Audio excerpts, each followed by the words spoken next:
Shy, relax. Kaya ko to. I won't let you down.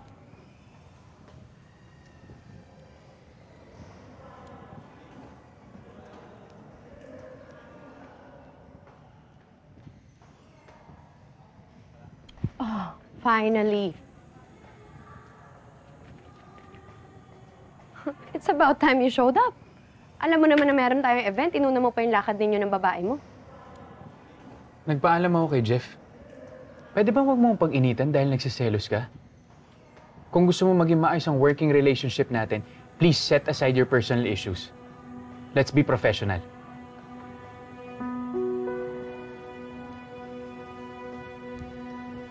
Tol, sige, buksan niyo. Okay na ba? Oo, yung amplifier nakuha na sa supplier. Di ba nasira last time? Oo. Hindi, yan na. Dumating na. Templado na. Ayun na, ready na lahat.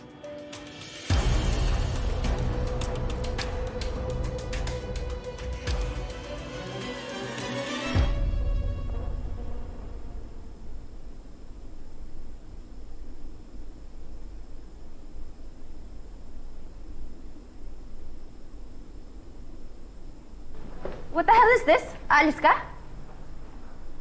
Di ba, ito naman yung gusto mo. Kaya pakasaya ka na, uwi na akong probinsya, kailangan na ako ng anak ko. Nababaliw ka na ba? Paano si Christy? Di ba may agreement tayong dalawa? Nababawiin mo si Christy para makuha ko na si Jordan. Hindi na kaya ng konsensyo ko na pinababayaan ko yung anak ko. Kailangan ako ni Billy. Kaya kahit masakit sa loob ko na sumuko, bababayaan ko na si Christy. Total, mukhang hindi naman na maghihiwalay yung dalawa dahil magkakaanak na sila. Hindi ka. Alis ito parang. Huwag mo akong diktahan ng gagawin ko! O, paano kung sabihin ko sa'yo na meron ako nakitang papers na paternity test? Paternity test. Ano yun? Thank God. I'm sorry. Nakalimutan ko. Pinalaki ka nga pala sa bundok. Yung paternity test, ginagawa yon para malaman kung sino ang tatay ng pinagbubuntis ni Christy. So, ibig sabihin, hindi siya sure na kay Jordan yon. Paano kung sa'yo yung bata? Aalis ka pa rin?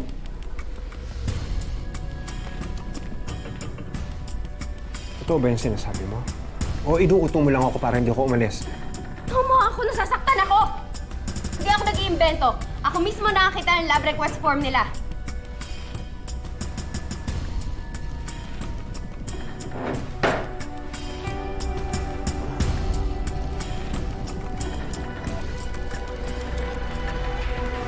Kuya, can't you see? This is our chance. Kung ikaw na nga talaga yung tatay ng pinagbubuntis ni Christy, eh di ito na yung way para mapaghiwalay natin sila.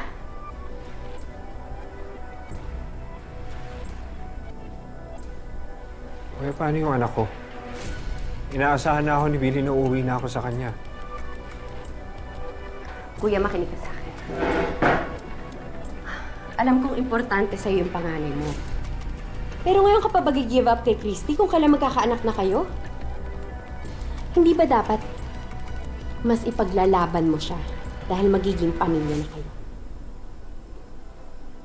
Kaya pag-isipan mo mabuti. Kang tatanga-tanga.